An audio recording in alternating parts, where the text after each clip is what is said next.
My husband Larry will inherit the house, the $5 million, and the director position. When Julie heard a lawyer was there for Kyle's inheritance proceedings, she couldn't hide her joy. She walked into the living room like she owned the place. Julie, who always asked about the inheritance, and if it was done yet, must have been eagerly waiting for this day. Ignoring me, she went straight to the lawyer. The old me would have told her off, but as Julie turned her back to me, I couldn't wait to hear what she'd say next. Her greedy comments were even worse than I expected, and I laughed out loud, holding my stomach.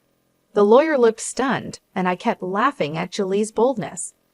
Julie didn't think it was funny and gave me a cold look. Do you really think you'll get your father-in-law's inheritance? I laughed at her obsession with money and her dramatic attitude. Pointing to the late-arriving Larry, she raised her voice. The right to inherit belongs to my husband, Larry. I took a deep breath, ready to tell her the truth. My name is Lauren, and I am 62 years old. I have been a full-time housewife, supporting my doctor husband Kyle for a long time. Even after becoming a director, he always kept working, never tired. Larry grew up watching his father and decided to follow the same path. I believe my husband had a happy and fulfilling life. However, my husband passed away at the age of 65. He was passionate about his work and believed being a doctor was his calling. Maybe his sudden death was due to overworking, but at his funeral, I felt he had no regrets. Not just his superiors and colleagues, but also subordinates and others, came to the funeral. The venue was packed with people mourning him. It wasn't just medical professionals who attended. Many patients he had treated in the past came to pay their respects. I didn't know exactly how he worked, since I only saw Kyle going to and from his job every day. But seeing how much he was loved reassured me that he had done the right things in his life. At the somber funeral, Julie, the eldest son's wife, seemed restless and out of place. Her face relaxed almost as if she was happy about her father-in-law's death.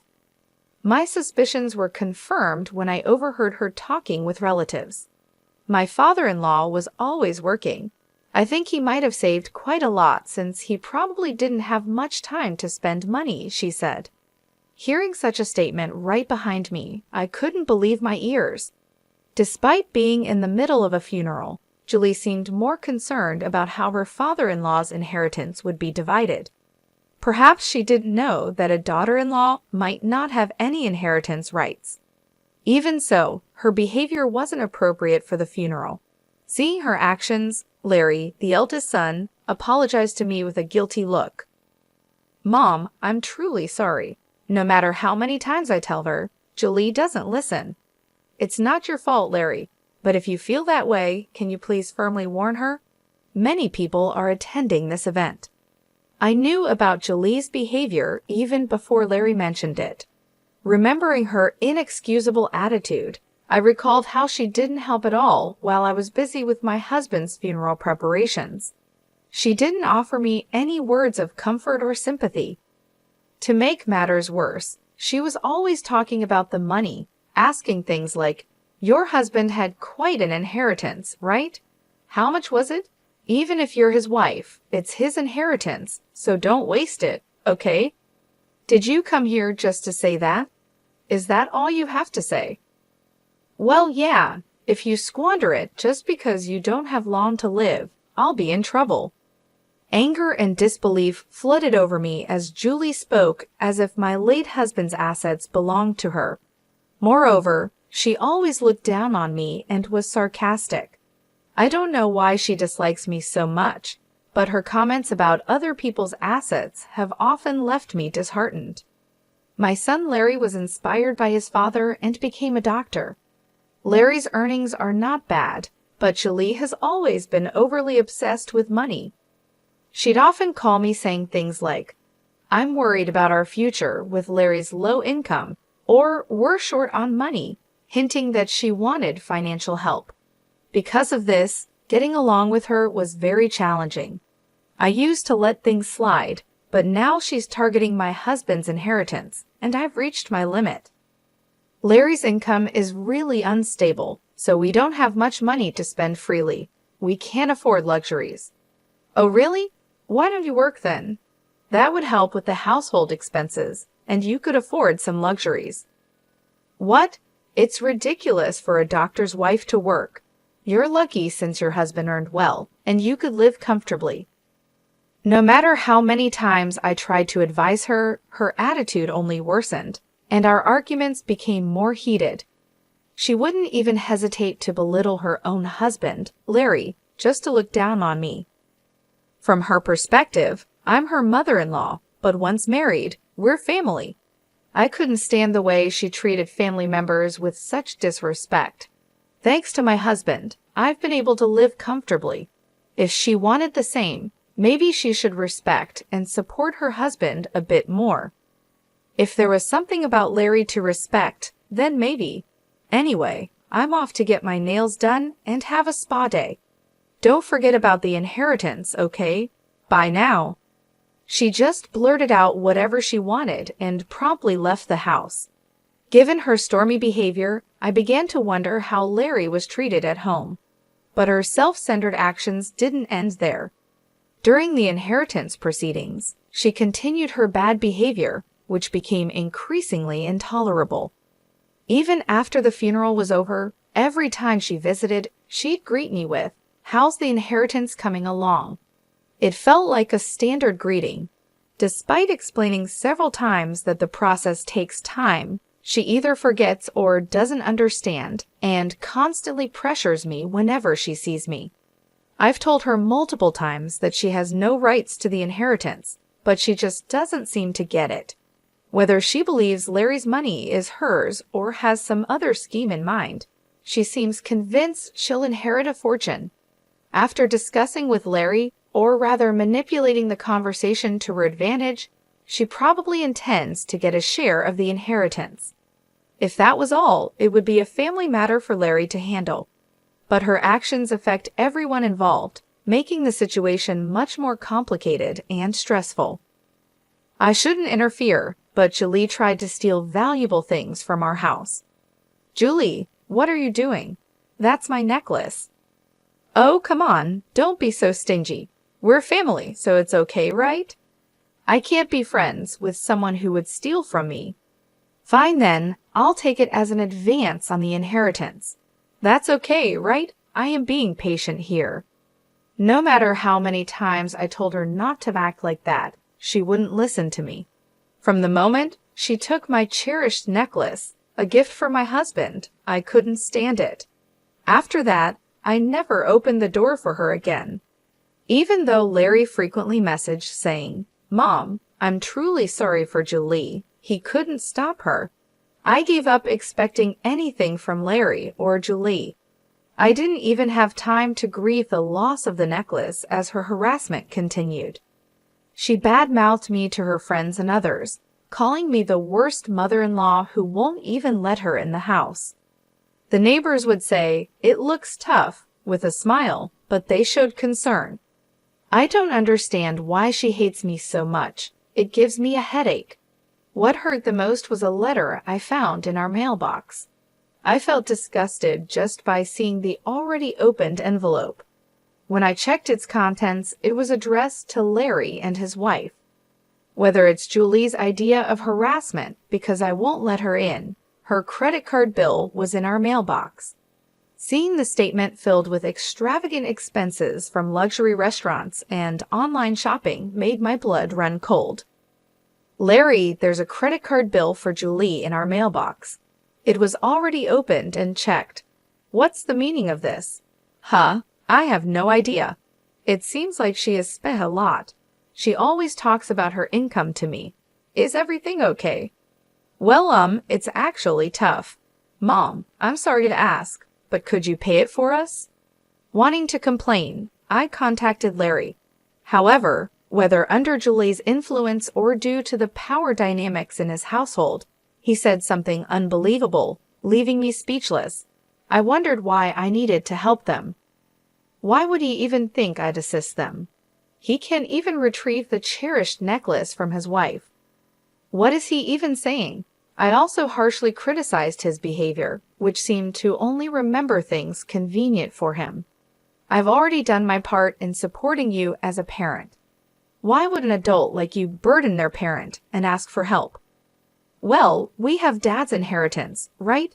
You won't be able to use it all by yourself. Please, I thought you'd help.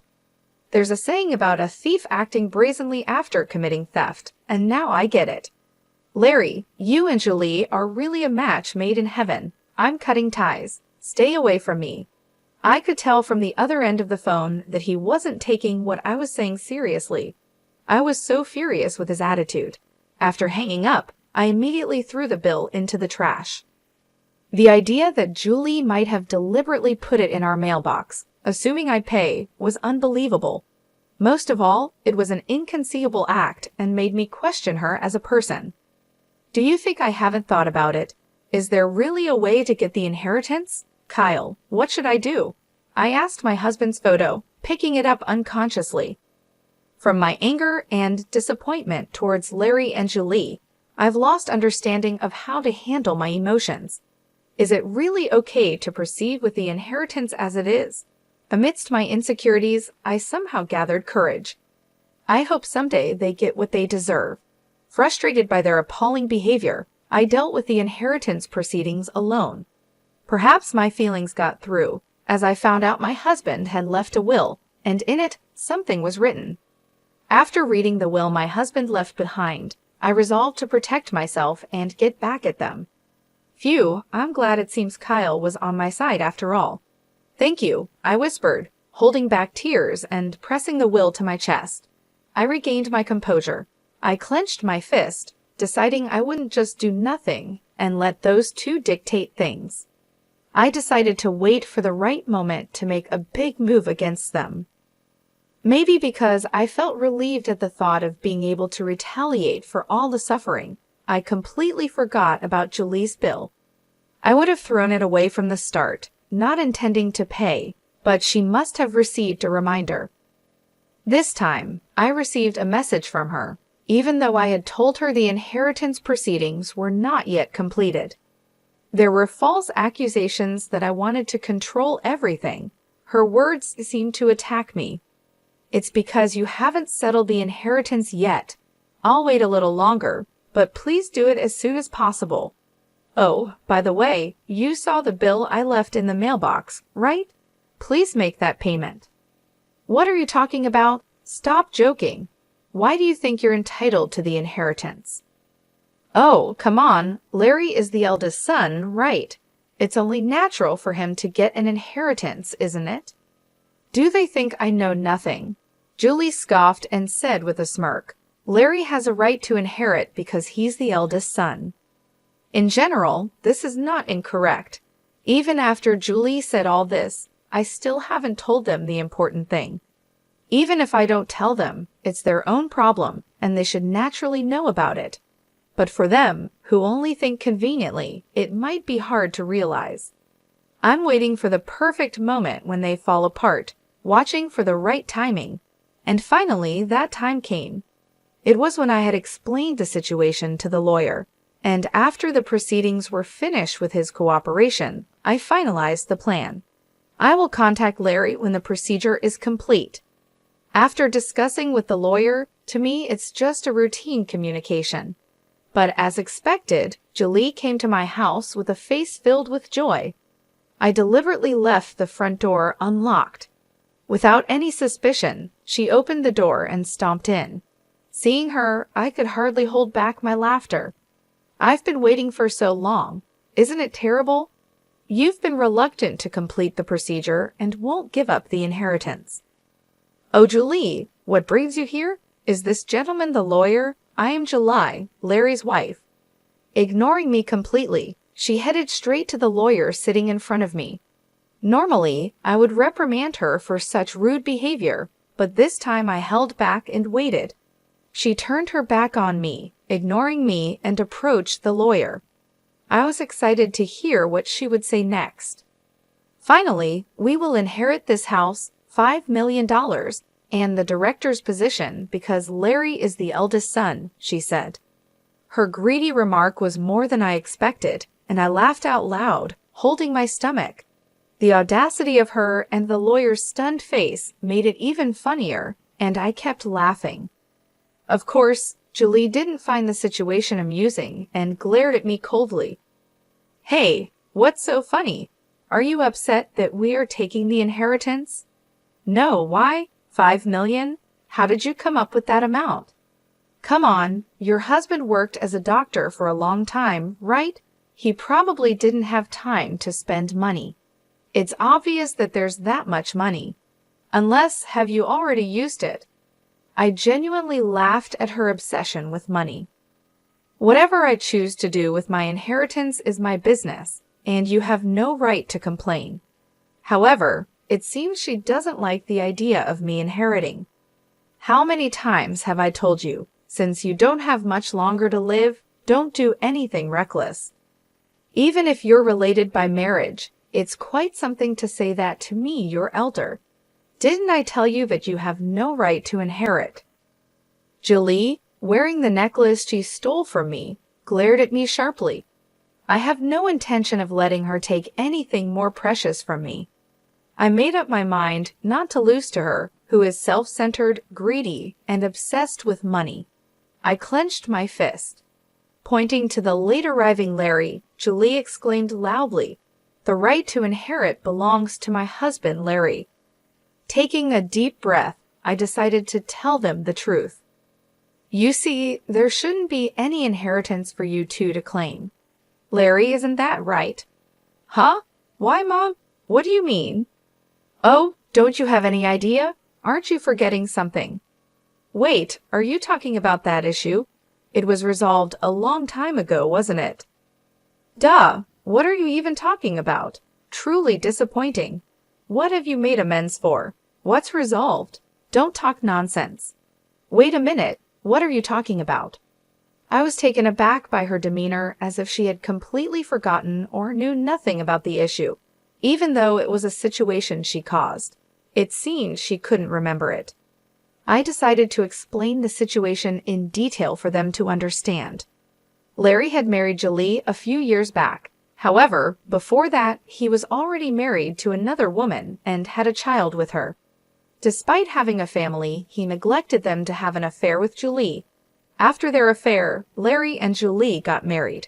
The truth came out when Larry came begging Kyle, unable to pay alimony and child support on his own. "Larry, what were you thinking? I never thought you would stoop this low. I had no other choice if I wanted to marry Julie." "What are you saying? You're the one who committed the wrongdoing. Even if you are my son, don't expect me to pay for your mistakes. Larry, take responsibility and sort it out." "Why? You can help me a bit. As a doctor, you are constantly working and don't have time to spend money, so you must have some to spare, right?" Larry's audacious remark pushed my husband's anger to its peak. When Larry started making excuses about being overwhelmed with newlywed life and needing money for their wedding, my husband decided to cast aside his feelings as a parent and choose his grandchild instead. "Fine, I'll pay on your behalf. There's no need for my grandchild to suffer because of a terrible father like you." "Dad, don't say it in such a sarcastic way. I'm your son, you know." "Exactly, that's the point. And in exchange, I won't support you in any way from now on. And of course, don't expect to inherit a single thing from me." Larry probably thought that my husband's words were just declarations made in the heat of the moment. But my husband believed that someone who abandons their family doesn't deserve to be celebrated. He neither attended the wedding nor offered any support. "Dad, just let it go. In the future, you'll rely on us for care, right? We are family, so try to compromise a bit." "No way. Why would I bother with someone like you?" Knowing that his father had money, Larry had previously mentioned the need for future care and requested support. However, my husband didn't listen to Larry's words, and as he declared, he made sure it was written in his will. It clearly stated that everything should go to his wife and grandchild. My husband, with his strict personality, had meticulously written and prepared the will to ensure that not even a small amount of money would go to Larry and his wife. This fact became known when my husband's lawyer showed the will during the funeral proceedings. He said he had received the will from my husband in advance. Remembering the anger at that time brings up emotions, but I deeply thanked my husband for his foresight and protection. My husband left a will stating that even though Larry is his son, he does not have the right to inherit his father's estate. When the lawyer read the contents of the will, Larry and Julie were shocked. I decided to add insult to injury. "Oh, by the way, Julie, you took things from our house, right? You said it was like an advance on the inheritance. But you heard the will the lawyer read, right? You have no rights, so give it back. It was a gift from my husband to me." I pointed to the necklace she was wearing. She threw the necklace at me with a visibly angry attitude, clicking her tongue and glaring at me. Probably because the lawyer was present, she couldn't say anything reckless. I didn't hear about this. I thought I'd finally get my father-in-law's inheritance. I came all the way here today. What's going on? Really? When you announced your marriage, you said being pursued meant you were more attractive, so it was inevitable, right? You knew what you were getting into when you got with him while he already had a family. I remembered how furious I was at her attitude back then. I used to think Larry was deceived by such a terrible woman, but now I realize they are a perfectly matched couple. I will definitely inherit. Oh, there is the hospital. It would be troublesome if the director was absent, right? This kind of succession is usually done by the son. Too bad, it's already been handed over to a competent subordinate. Huh? Why? Isn't it normal for the son to take over? Ha ha ha! To begin with, you're doing something that's not normal, right? It's your own doing. Realize that you're not the norm. She was desperate for the inheritance, whether it be the hospital or the house. In the end, she clung to the lawyer, asking, "Then what can I get?" But the lawyer my husband had contracted wouldn't easily tell her.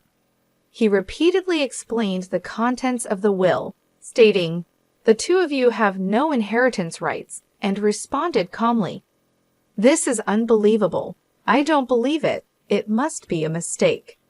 Really, no matter how much you fuss, nothing will change. Even if you sue, you'll just end up embarrassed. If you're okay with that, feel free to do so. Perhaps finding my cold treatment unbearable, she stormed out of the house with a face as red as a boiled octopus. I watched her leave with Larry. I held the necklace and quietly pumped my fist in triumph. After that, she never contacted me or visited the house again, and the inheritance procedures were completed smoothly.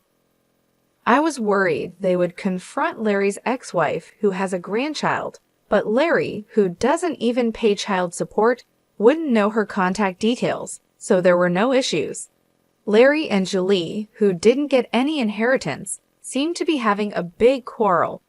Julie told Larry, "I married you thinking I would get a big inheritance from your father," and they are apparently on the brink of divorce.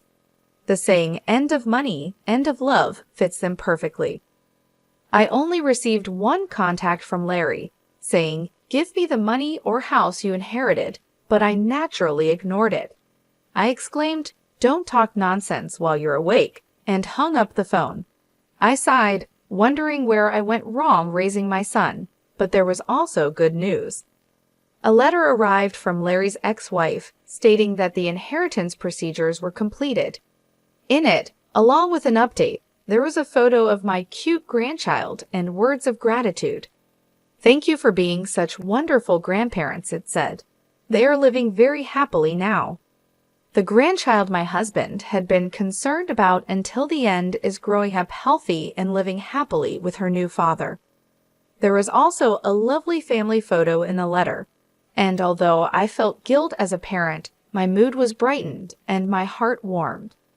I was very happy and immediately read the letter in front of my husband's altar to report to him.